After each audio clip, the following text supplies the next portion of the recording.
Hey, I'm Steven, and I'm about to go see Godzilla, King of the Monsters. I will catch you after the credits. Mothra. Don't call it a... Ghidorah. Don't call it a... Rodan. Don't call it a... You got a catchy name for this one? My Godzilla. Don't call it a comeback. I've been here for years. Our planet will perish Bam! unless we set Godzilla free. Listen to the bass go boom. So this plan is what you would call a long shot. Well, let's get started. Competition's paying the price. I'm gonna knock you out. So Norma Bates and Eleven go to this research facility. They find Larva Mothra, decide, hey, we can use this device we've created to calm her down, help her become like this really docile, beautiful creature. Tywin Lannister comes up, shoots up the place, and just says, hey, we're going to Antarctica. We're going to unleash this three-headed, lightning-breathing dragon encased in ice to save the world. Hijinks ensue, and it's up to Godzilla and planet Earth to defeat this alien three-headed dragon. Who will win? King Ghidorah or Godzilla? Up from the depths, 30 stories high, breathing fire, his head in the sky. Godzilla, Godzilla, Godzilla, and Godzilla.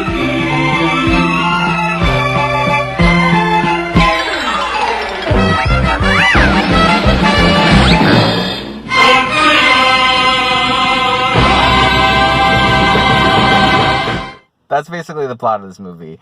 And it is fun in a lot of places, but the movie I will say the movie kind of drags itself down with all of the human interactions, which was a big problem with the first Godzilla in 2014.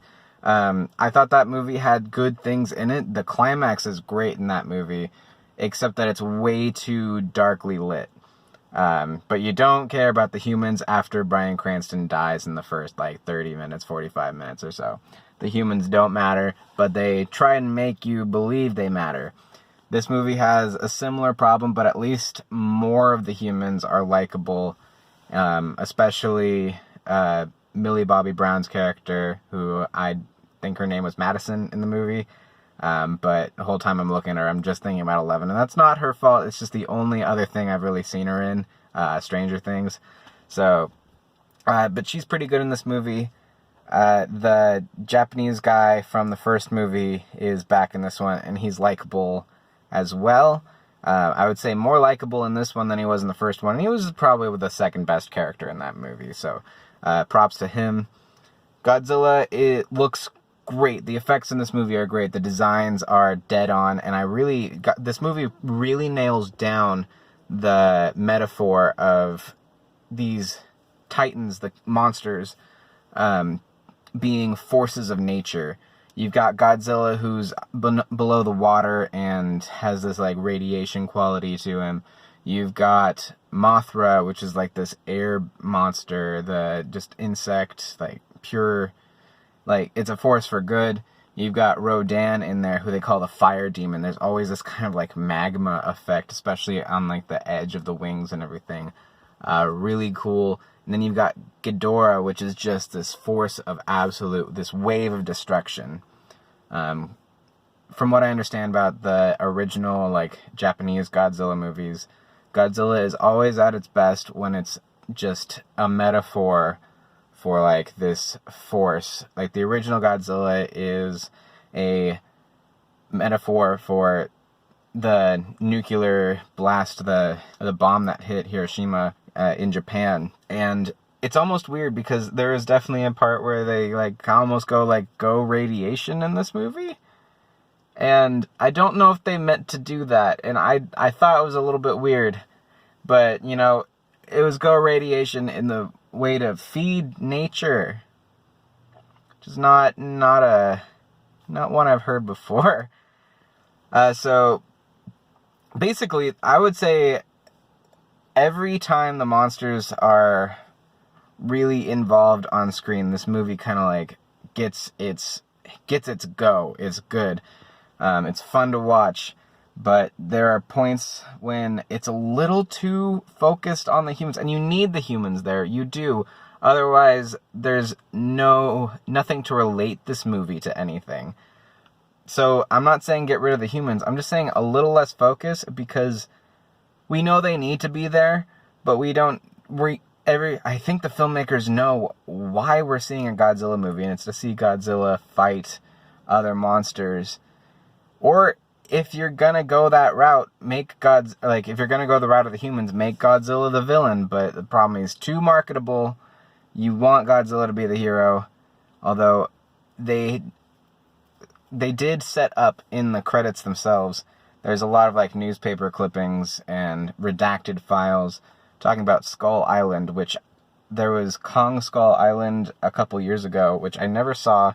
It was basically a spin-off of this Godzilla franchise, fully 100% setting up Godzilla versus King Kong in the next year, I think, maybe 2 years. I'm not sure exactly when it's coming out. I think it's next year.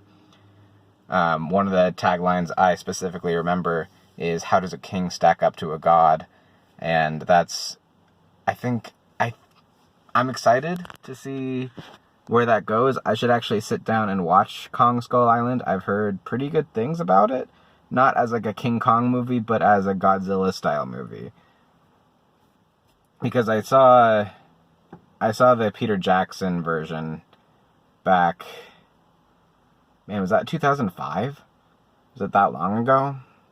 I think it was. That was quite a while ago. And I liked it. It was a little long, but I liked it a lot. It's the only King Kong movie I've seen. And on rewatches, I don't like it as much as I did when I saw it in theaters, because it is a little lengthy. Probably too much so for what this movie is. But yeah, I would say if you think you'll like this movie, definitely go see it. I'm going to give this movie a solid, just flat out 7. Yeah, I'm going to say 7, because there were a few points where I was feeling my butt in the seat. Like, ooh, come on, get on with it. It's a little long. It's a little bit long. But beyond that, you like Godzilla fighting monsters? You get Godzilla fighting monsters. You like classic monsters you've seen before? You get Mothra, Ghidorah, Godzilla, obviously, and Rodan. And I think they reference a few others. I know they reference Kong a few times, and you see like, I think, clips of Kong from the previous movie in this. So I'm gonna have to check that one out myself. And yeah, comment below if you saw Godzilla, if you don't want to see Godzilla, all that good stuff. What did you think? If you want more content like this from me, subscribe, and just show me some love. Ring that bell if you need to. I don't know how good that is, but I will catch you next time after the credits.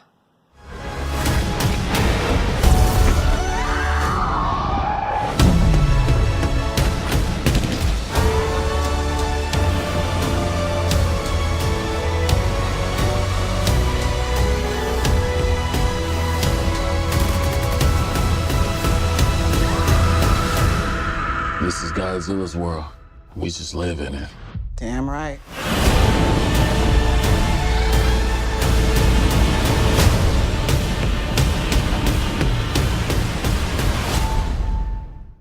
P.S. There is a post-credit scene. I mentioned the little clips in the credits themselves. I don't think it's worth staying to see the post-credit scene.